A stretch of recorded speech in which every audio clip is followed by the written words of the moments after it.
আল্লাহর সাথে যে ওয়াদা ছিল তোমাদের, তোমরা তোমাদের ওয়াদা পূর্ণ করো। আমাদের কিন্তু একটা ওয়াদা ছিল। আল্লাহ পাক প্রশ্ন করেছিলেন, আলাস্তু বিরব্বিকুম, আমি কি তোমাদের প্রভু? সেদিন আমরা সকলে বলেছিলাম, বালা, জি আপনি আমাদের প্রভু। এই প্রভু যে আমরা স্বীকারোক্তি দিয়েছি, আল্লাহকে মেনে নিয়েছি রব হিসাবে, সেদিন সবাই বলেছিলাম আপনি আমাদের রব। এটাই ছিল ওয়াদা, এটাই ছিল প্রতিশ্রুতি।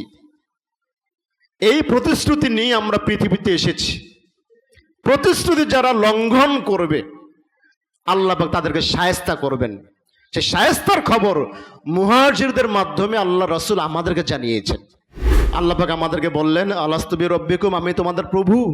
প্রভু নই? আমরা সবাই বলেছিলাম বালা। তার মানে হলো জন্ম থেকে মৃত্যু পর্যন্ত আমরা আল্লাহ পাকের হয়ে যাব। আল্লাহর বিধানের পক্ষে আমরা কাজ করব, কোরআন সুন্নাহর প্রচার এবং প্রসারের পক্ষে আমরা কাজ করব, মানুষকে সিরাতে মুস্তাকিমে ডেকে আনার জন্য আমরা পরিশ্রম করব, শ্রম দেব। আহলে হাদিস মার্কাজ কুমিল্লা সঠিক দিন প্রচারের এক অনন্য মাধ্যম। لا إله إلا الله وحده لا شريك له ونشهد أن محمدا عبده ورسوله فقد قال الله تعالى في كلامه المجيد والفرقان الحميد أعوذ بالله من الشيطان الرجيم بسم الله الرحمن الرحيم وما كان الله ليضل قوما بعد إذ هداهم حتى يبين لهم ما يتقون إن الله بكل شيء عليم إن الله له ملك السماوات والأرض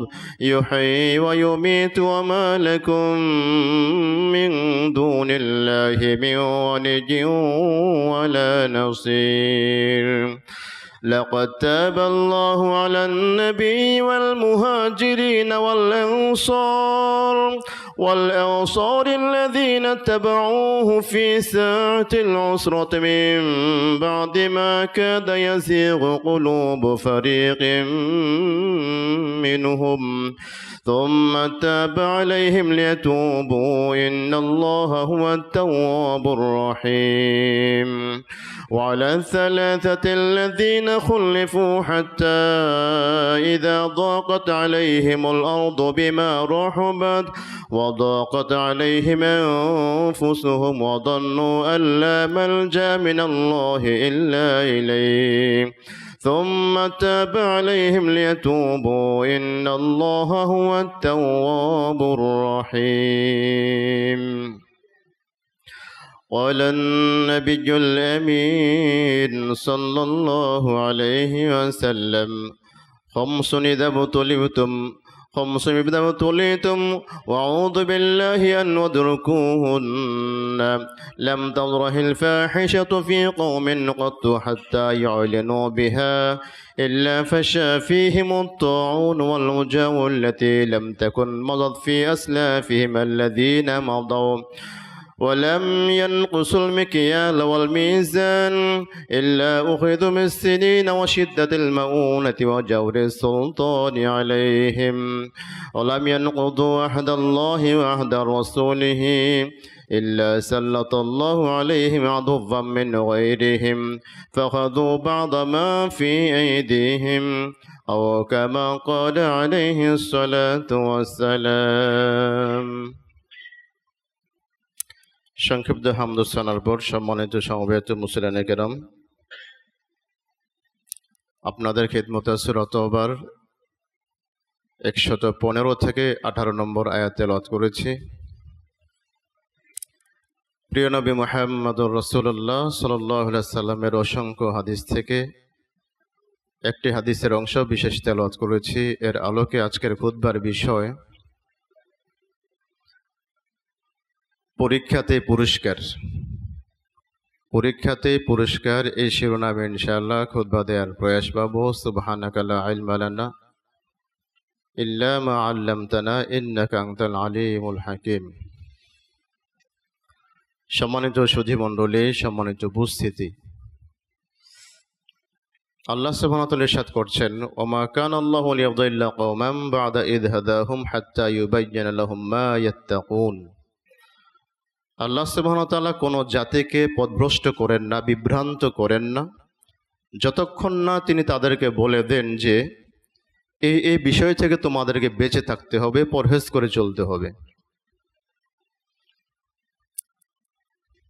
আল্লাহ সুবহানাহু ওয়া তাআলা নবী, সাহাবী এবং আরো কিছু অনুচর, যাদের উপরে তিনি দয়া পরবশ, রহমদিল, যারা হলেন তাবি, মুহাজির এবং আনসার, রাসূলের অনুসরণ করেছেন ঈমানের সাথে। কেউ কেউ সাহাবী, কেউ কেউ তাবি, আনসার, তাদের প্রতি আল্লাহ পাক অত্যন্ত দয়া পরবশ, দয়াদ্র, দয়ালু। আল্লাযীনা তাবাউহু ফি সাআতিল উসরাতি মিন বা'দি মা কাদা ইয়াযীগু কুলুবু ফারিকিম মিনহুম। আনসার এবং মুহাজিরদের মধ্য থেকে তাদের অধিকাংশই অত্যন্ত সংকটময় মুহূর্তে রাসূলের অনুসরণ করেছেন। আল্লাযীনা তাবাউহু ফি সাআতিল উসরা, মুহাজির আনসারদের সবাই সংকট মুহূর্তে রাসূলের সাথে ছিলেন, রাসূলকে ছেড়ে যাননি। অথচ এমন একটা সময় এসেছিল তাদের জীবনে যখন তাদের একদল বেঁকে বসেছিল। সম্মানিত উপস্থিতি, ইসলামের ইতিহাসে আনসার এবং মুহাজির যারা, তাদের বিষয়ে আপনাদের অজানা নয়। ইসলামের ইতিহাসে তাদের ত্যাগ, তাদের কুরবানি, তাদের ধৈর্য, ধৈর্যের পরাকাষ্ঠা প্রদর্শন, এগুলো আপনাদের অজানা নয়। তাদের ইতিহাস, ঐতিহ্যকে আমরা যদি মূল্যায়ন করি তাহলে দেখা যাবে তাদের ত্যাগ তিতিক্ষার বিনিময়ে ইসলামটুকু আল্লাহর জমিনে খুব দ্রুত গতিতে ছড়িয়ে পড়েছিল। কারণ তাদের লক্ষ্য ছিল আখেরাত এবং মূল পুঁজি ছিল তাদের ঈমান। ঈমানকে পুঁজি করে, অবলম্বন করে, অনুষঙ্গ হিসাবে গ্রহণ করে তারা তাদের গোটা জিন্দেগি এই পথে ব্যয় করেছিলেন। এত কিছুর পরেও আল্লাহ পাক তাদেরকে সময়ে সময়ে পরীক্ষায় ফেলেছেন। কারণ হলো পরীক্ষাতে পুরস্কার মিলে। আজকের শিক্ষার্থীরা যেরকম পরীক্ষার হলে অবতীর্ণ হয়েছে, স্কুল মাদ্রাসার শিক্ষার্থীরা পরীক্ষা দিচ্ছে, এই পরীক্ষা কিন্তু সার্বজনীন নয়।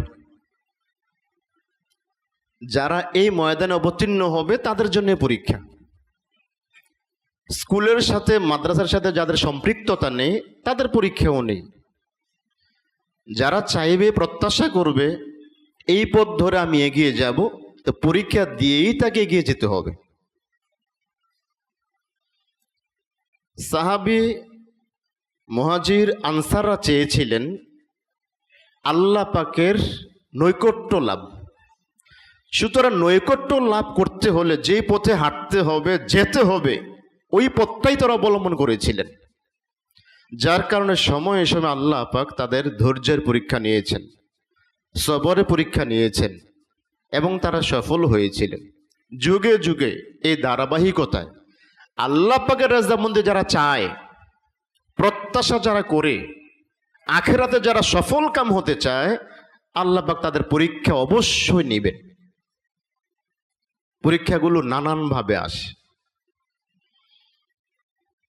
আনসার মুহাজিরদের কাছে ঘোষণা করা হলো, মান জাহাজা জাইশাল উসরাতে ফালাহুল জান্নাহ। তাবুকের যে রণাঙ্গন, ইসলামের ইতিহাসে আপনারা যারা যারা লেখাপড়া করেছেন, ইতিহাস নিয়ে যারা মোটামুটি অধ্যবসায় করেন, আপনারা জেনে থাকবেন বদরের রণাঙ্গন, উহুদ, খন্দক, তাবুক সহ আরো অনেক যুদ্ধ সংগঠিত হয়েছিল ইসলামের ইতিহাসে। তাবুকের যে যুদ্ধটা ছিল রোমকদের বিরুদ্ধে, খ্রিস্টানদের বিরুদ্ধে, সময়টা ছিল প্রচন্ড গরম, প্রচন্ড গরম। আল্লাহ রাসূল ঘোষণা দিলেন, মান জাহাজা জাইসাল উসরাতে ফালাহুল জান্নাহ। সংকটময় মুহূর্তের যে যুদ্ধ, এই যুদ্ধে যারা সহযোগিতা করবে, প্রস্তুতি গ্রহণ করবে, এরা জান্নাতে যাবে। প্রচন্ড গরম, গরমের কারণে ঘর থেকে বের হওয়া যায় না, গায়ে জামা রাখা যায় না, আর রাসূল বলছেন যুদ্ধে যেতে হবে। এখন দেখেন, যুদ্ধে যেতে হবে মানে, তার মানে হলো তাবুকের যুদ্ধ এটা খামখেয়ালি না, হেয়ালিপনা নয়। তাবুকে যেতে হবে মানে অনেক দূরের পথ। তাবুকে যেতে হবে মানে প্রতিটা 10 জন যোদ্ধা একটি করে বাহন পাবে। উট হতে পারে, ঘোড়া হতে পারে, গাধা হতে পারে। প্রতি 10 জনে একটা গাধা পাবে, অথবা একটা ঘোড়া পাবে, অথবা একটা উট পাবে। এবং দীর্ঘ সফরে কোনো পানি নেই, নাস্তার কোনো আয়োজন নাই, খানার কোনো বরাদ্দ নেই। দীর্ঘ সফরে হেঁটে হেঁটে যেতে হবে। ঠিক এই মুহূর্তে আল্লাহ রাসূল বললেন, মান জাহাজা জাইসাল উসরাতে ফালাহুল জান্নাহ। এহেন পরিস্থিতিতে যারা যুদ্ধে যাবে, প্রস্তুতি নেবে, সে জান্নাতে যাবে। শুধু এখানেই শেষ না, পাশাপাশি তাদের মধ্যে যারা কৃষক ছিলেন, যারা ফল বাগানের মালিক ছিলেন, গাছের ফলগুলো সব পাকতে শুরু করেছে। কারণ তাবুকে যাওয়াটা এমন না যে সকালে যাব বিকেলে ফিরে আসব, আজকে যাব কালকে ফিরে আসব, এই সপ্তাহে যাব পরের সপ্তাহে ফিরে আসবো, এমনটা না, অনেক দিনের সফর। এদিক দিয়ে কি জান্নাতে যাব, নাকি ঘরের যে ফসল, মাঠের যে ফসল, গাছের ফল, এগুলি সংগ্রহ করব, হাটে নেব, বাজারে নেব, বিক্রি করব, সংসার ধর্ম করব, পরিবার পরিজনের আহারের ব্যবস্থা করব, নানান চিন্তার ব্যাপার। এদিক দিয়ে ঘোষণা হলো জান্নাত। সাহাবীদের সবাই সম্মতি দিলেন, আনসার মুহাজিরদের সবাই সম্মতি দিলেন, তাবুক রণাঙ্গনে তারা যাবেন। প্রচন্ড গরম, 10 জনে ভাগে পেয়েছে একটা উট। তো একটা উটে 10 জন উঠবে না, একজন উঠবেন, 9 জন হাঁটবেন। এবার কিছুক্ষণ যাওয়ার পর তিনি নামবেন, আরেকজন উঠবেন।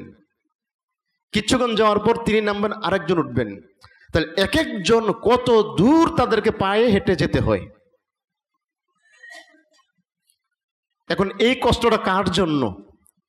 ওই যে পরীক্ষাতে পুরস্কার, যারা এসএসসি দাখিল দিচ্ছে, তাদের টার্গেট ওনারা এই পথ ধরে সামনে এগিয়ে যাবেন। ঠিক আল্লাহ পাকের যারা জান্নাত লাভে ধন্য হতে চান, এই পথ ধরে সিধা চলে যেতে হবে সামনের দিকে। অভিষ্ট মঞ্জিল হলো আল জান্নাতুল ফেরদাউস। সুতরাং দেখা যাবে না ফসল, দেখা যাবে না ক্ষেত খামার, দেখা যাবে না সন্তান সন্ততি, দেখা যাবে না আহাল পরিবার, দেখা যাবে না ব্যবসায়িক প্রতিষ্ঠান ইত্যাদি ইত্যাদি, সামনে যেতেই হবে। এবার দানের প্রতিযোগিতা শুরু হয়ে গেল। যারা যারা দান দাক্ষিণ্য করলেন। একজন সাহাবী দৌড়ে আসলেন, রাসূল যখন ঘোষণা দিলেন এখানে দান করলে জান্নাত, এক সাহাবী আবু উফাইল আনসারী রাদিয়াল্লাহু তাআলা, গরিব মানুষ, দিনমজুর, পরের ঘরে কামলা দেন, তিনি মজুর দেন, শ্রম দেন। আবু উফাইল আনসারী, আনসার সাহাবী, তিনি চুক্তি করেছেন এক খেজুর বাগানে সারা রাত পানি দিবেন।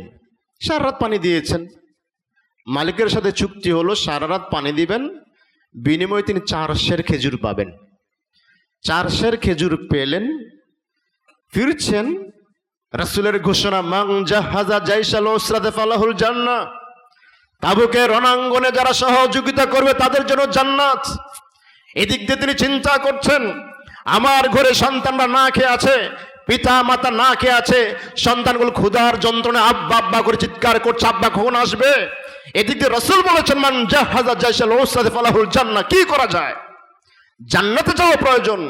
পিতা মাতা ঘরে পড়ে আছে, ক্ষুধার্ত ছেলেমেয়েরা আর্তনাদ করছে, কোথায় কি করবে? সর্বশেষ তিনি চিন্তা করলেন, 4 সের খেজুরের মধ্যে আমি 2টি ভাগ করি, 2 সের আমি রেখে দিই আমার আহাল পরিবারের জন্য, এবং 2 সের আমি আমার রাসূল মুহাম্মদ রাসূলুল্লাহ সাল্লাল্লাহু আলাইহি ওয়াসাল্লাম হাতে দিব তাবুক রণাঙ্গনের জন্য।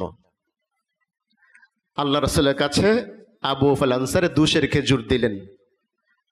বলেন, হে আল্লাহ রাসূল, আমি গরিব মানুষ, আমি কামলা দিয়ে খাই, শ্রম দিয়ে খাই, গরিব মানুষ, আমার কিছুই নাই। আপনি বলেছেন তাবুক রণাঙ্গনে দান করলে জান্নাতে যাব, আমি জান্নাতে যেতে চাই, আমি 2 সের খেজুর তাবুকের জন্য দান করলাম। রাসূল বললেন, তোমার খেজুরগুলো অন্যান্য সমস্ত রসসম্ভারের উপর ছিটিয়ে দাও। 2 সের খেজুর সমস্ত মালের উপর স্থান পেয়ে গেল, আর এদিক দিয়ে 2 সের খেজুর সন্তানের জন্য তিনি রেখে দিলেন। এখন তার সংসার চলে না, সংসারের চাকা থেমে গেছে, সংসারের চাকা ঘুরে না। তিনি তো চাইলে পারতেন আগে জীবন বাঁচাই, ছেলে মেয়ে বাঁচাই, স্ত্রী সন্তান বাঁচাই। তিনি চেয়েছেন যতটুকু আমার ছিল, যতটুকু আছে, ততটুকু থেকে আমি আল্লাহর রাস্তায় দান করব। সেখান থেকে 2 সের দিলেন, 2 সের রাখলেন আহাল পরিবারের জন্য। যাই হোক, সম্মানিত উপস্থিতি, তাবুক রণাঙ্গনের জন্য সাহাবা একরাম অবদান রাখলেন। আনসার মুহাজিরদের এত কষ্টের পরেও রাসূল তাদেরকে একদিন ঘোষণা দিলেন, ইয়া মাআশাল মুহাজিরিন, তোমরা যারা মুহাজির রয়েছ। মুহাজির কারা? যারা মক্কা থেকে মদিনায় গিয়েছেন আনন্দে নয়, বুক ভরা কষ্ট নিয়ে, জন্মভূমিকে ফেলে দিয়ে, পিতা মাতাকে ফেলে দিয়ে, ব্যবসায়িক প্রতিষ্ঠানকে ফেলে দিয়ে, খেজুরের বাগান ফেলে দিয়ে, সব কিছুকে ফেলে দিয়ে যারা মক্কা থেকে মদিনায় হিজরত করেছেন তাদেরকে বলা মুহাজির। কিছুই নেই তাদের, শুধু শরীরটা নিয়ে, সাথে তরতাজা পাকা মজবুত ইমানটাকে নিয়ে যারা মক্কা থেকে মদিনায় গিয়েছেন তাদেরকে বলা মুহাজির। সমস্ত কিছু ফেলে যাওয়ার পরও রাসূল বললেন, ইয়া মাশাল মুহাজিরিন, হে মুহাজিররা শোনো, খামসুন ইযা বুতলিতুম বিহিন্না, তোমাদেরকে 5টি বিষয়ে পরীক্ষা করা হবে। এমনিতে স্ত্রী ফেলে চলে আসছেন, সন্তানরা মক্কাতেই পড়ে আছে, বাড়িঘর পড়ে আছে, সম্পত্তি পড়ে আছে, বসত বাড়ি পড়ে আছে, ব্যবসায়ী প্রতিষ্ঠান পড়ে আছে, লেনদেন পাওনা দেনা সব মক্কাতে পড়ে আছে। তারা মদিনায় গেলেন, রাসূল আবার ঘোষণা দিলেন, আরো পরীক্ষা আছে তোমাদের জন্য। আউযু বিল্লাহি আন তুদরিকুহুন্না, তবে আমি আল্লাহর কাছে আশ্রয় চাই যেন তোমরা সেই পরীক্ষার সম্মুখীন না হও। কঠিন পরীক্ষা। কি পরীক্ষা সেগুলো? রাসূল বললেন, লাম তাজহারিল ফাহিশাতু ফি কওমিন কত হাত্তা ইউ'লিনু বিহা ইল্লা ফাশা ফীহিমুত তাউন ওয়াল আওজা আল্লাতী লাম তাকুন মাযাত ফি আসলাফিহিম আল্লাযীনা মাদাউ। রাসূল বললেন, হে মুহাজিররা শোনো, যদি তোমাদের মধ্যে অশ্লীলতা ছড়িয়ে পড়ে, বেহায়াপনা বেলেল্লাপনা ছড়িয়ে পড়ে, এবং সেটা কিভাবে? প্রকাশ্যে, তাহলে কি হবে? ইল্লা ফাশা ফীহিমুত তাউন, তোমাদেরকে একটা ভাইরাস আক্রমণ করবে। যে ভাইরাসের নাম হলো, বাংলায় হলো প্লেগ রোগ। প্লেগ, প্লেগটা কি? ঢাকা বিশ্ববিদ্যালয় থেকে বাংলা একাডেমির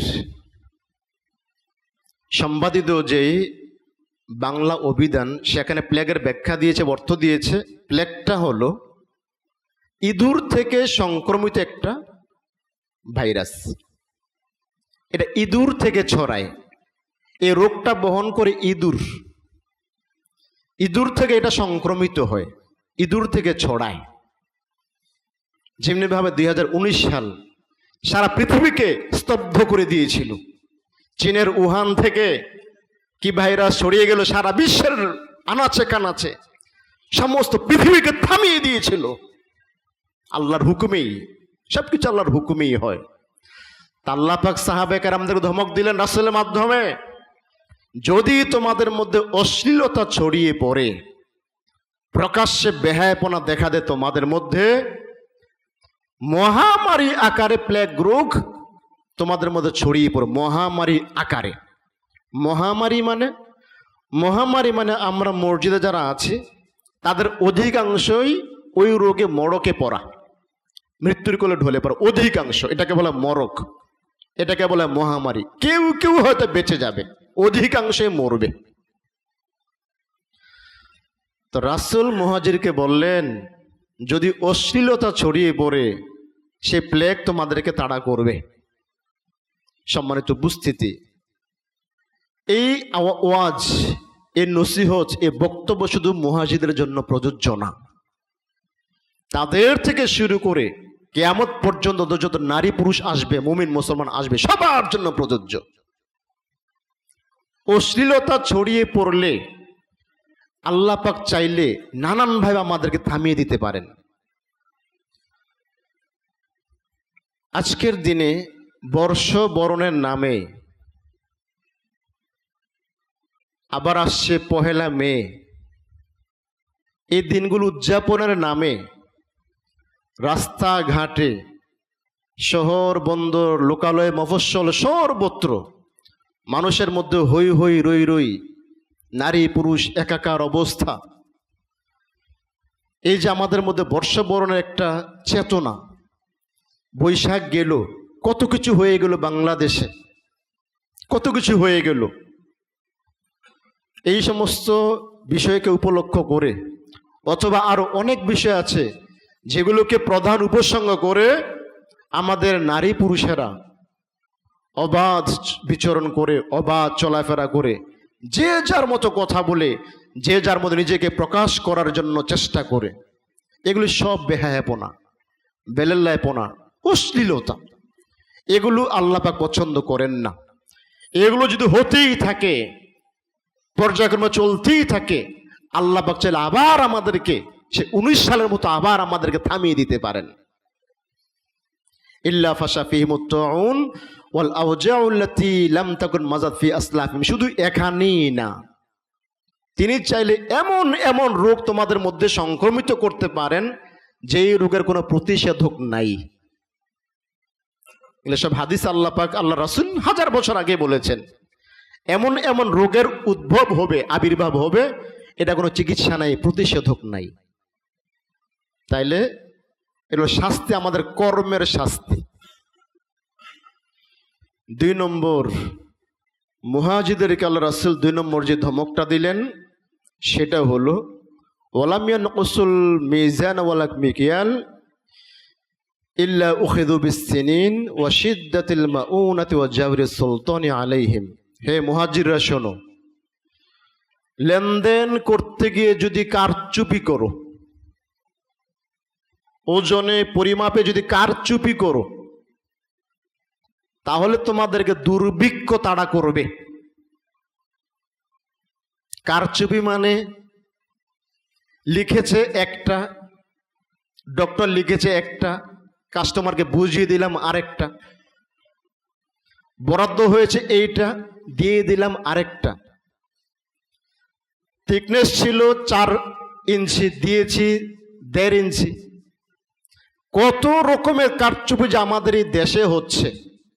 অন্যান্য ভূখণ্ডের কথা আমরা বাদই দিলাম, আমাদের মাতৃভূমিতে যে চলছে, মাপে ওজনে কম দেওয়া, পরিমাপে কম দেওয়া, কারচুপি করা, এগুলি সব আত্মঘাতী অপরাধ, আমাদের জন্য ধ্বংস ডেকে আনে। এগুলো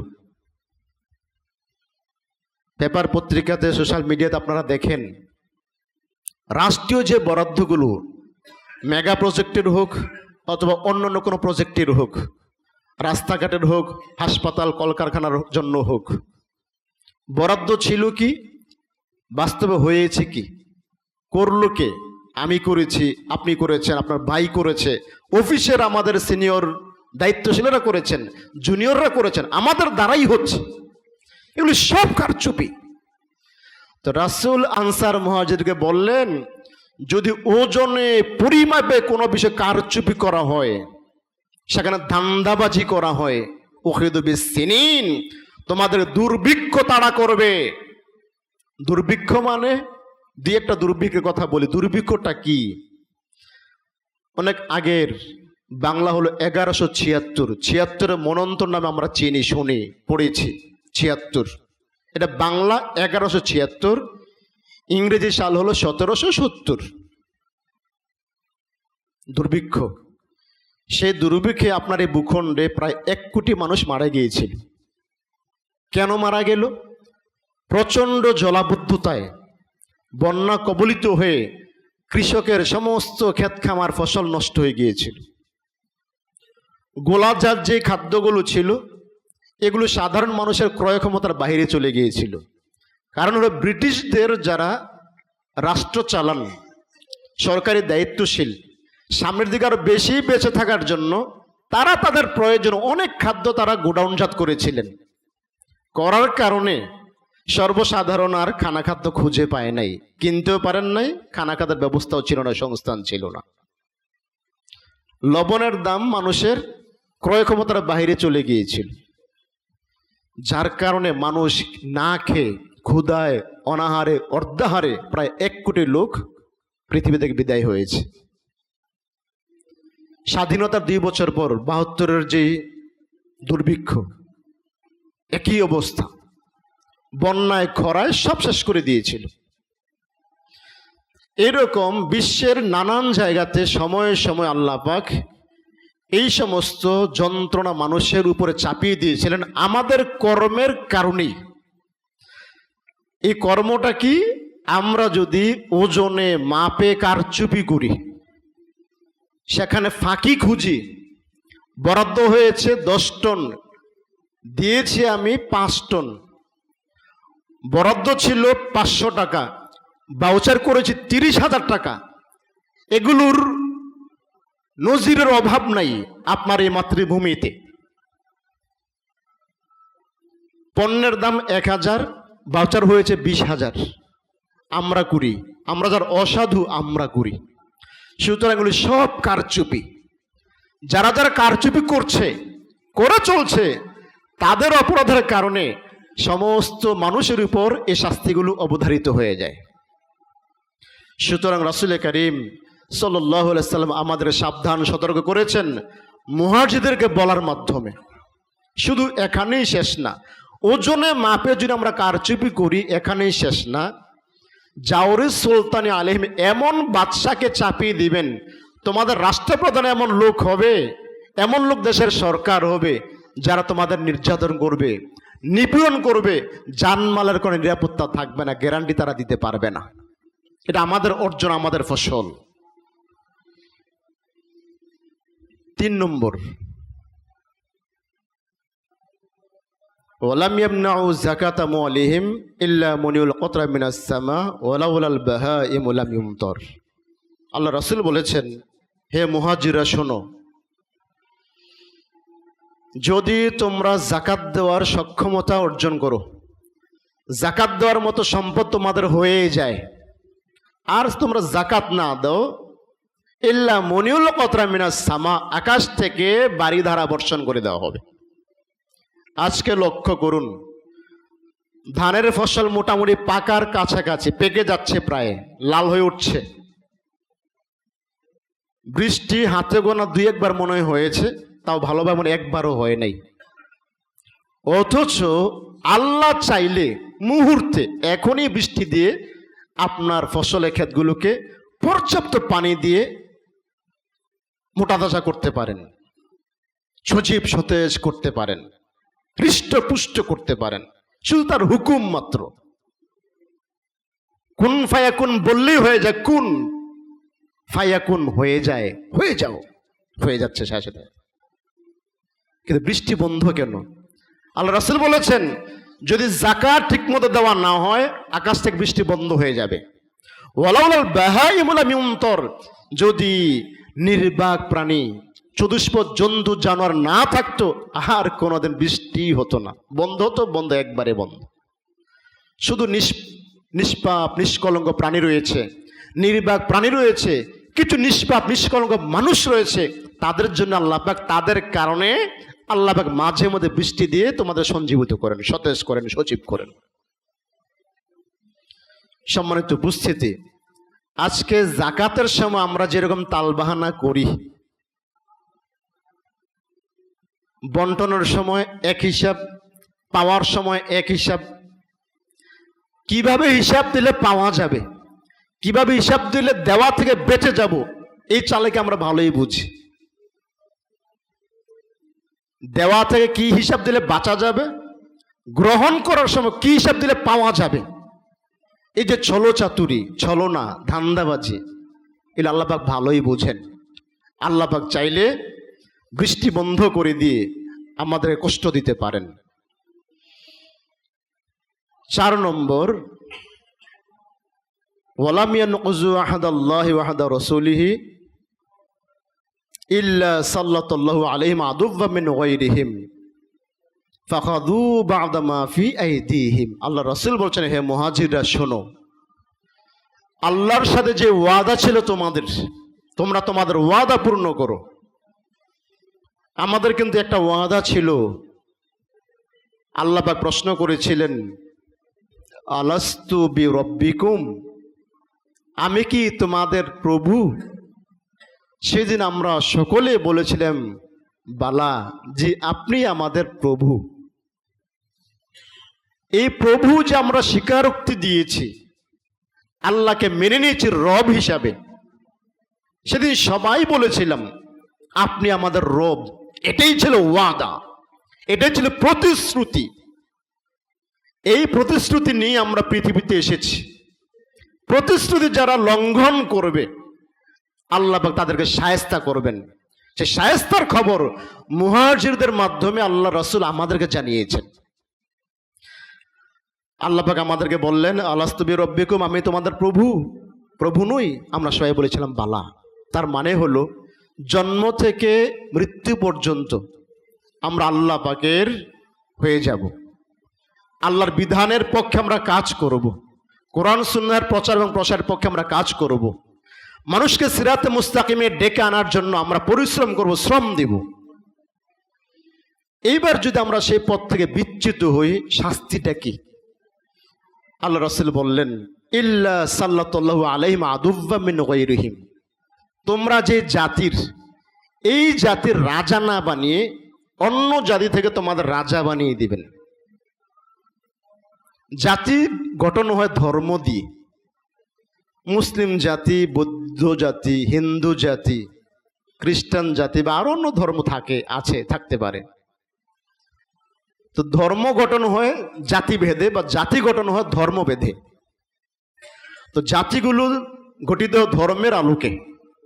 এখন আমরা যে ধর্মের, অন্য ধর্মের লোক আপনার কাঁধে চেপে বসে আপনাকে শাসন করবে, শোষণ করবে, নির্যাতন করবে, নিপীড়ন করবে, আপনার ধন সম্পদ কেড়ে নেবে। এটা কেন নেওয়া হবে? রাসূল আগে বলেছেন, যদি আমরা আমাদের ওয়াদাকে লঙ্ঘন করি, ওয়াদাকে ভেঙে ফেলি, ওয়াদাকে টুটে ফেলি, তাহলে শাস্তি স্বরূপ আল্লাহ পাক অন্য রাজাকে আমাদের কাঁধে বসিয়ে দিবেন। এরা জোর জুলুম করবে, শোষণ করবে, শাসন করবে এবং আমাদের ধন সম্পদ, সহায় সম্পদ তারা ছিনিয়ে নিয়ে যাবে।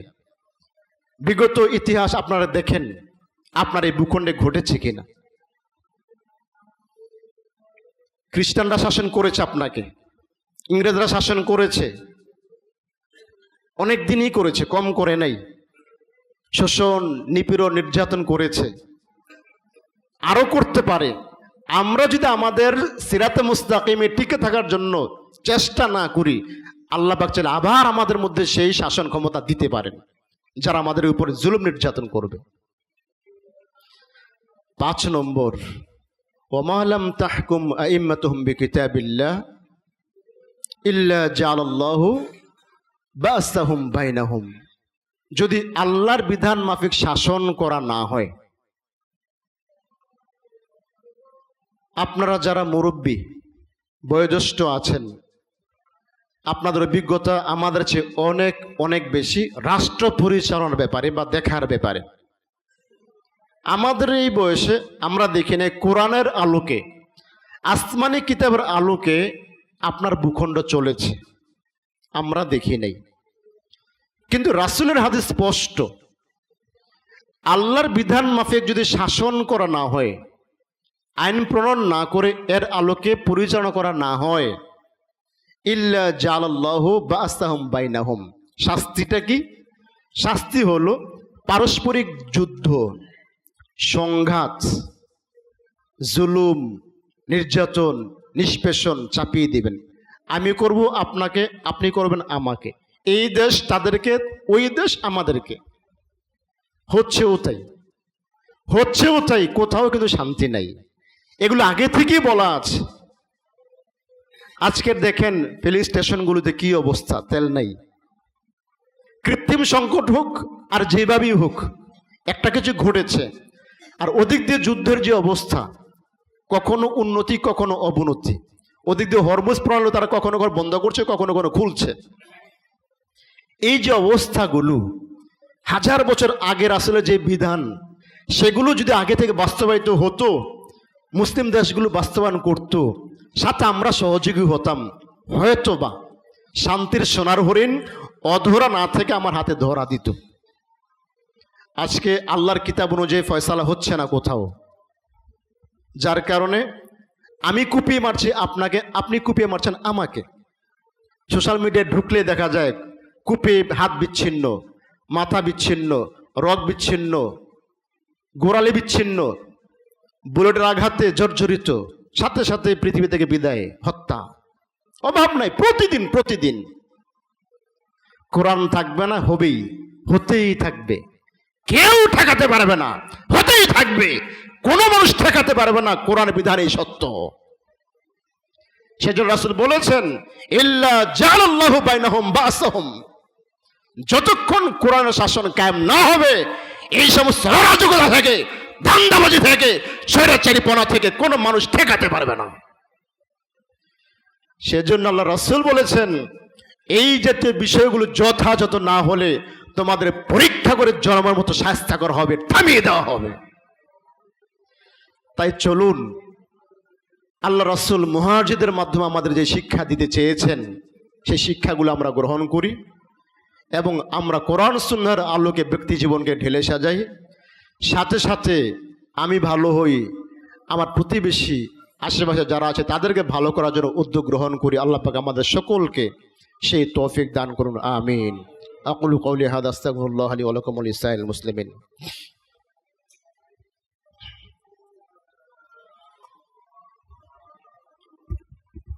الحمد لله نحمده ونستعينه ونستغفره ونستهديه ونعوذ بالله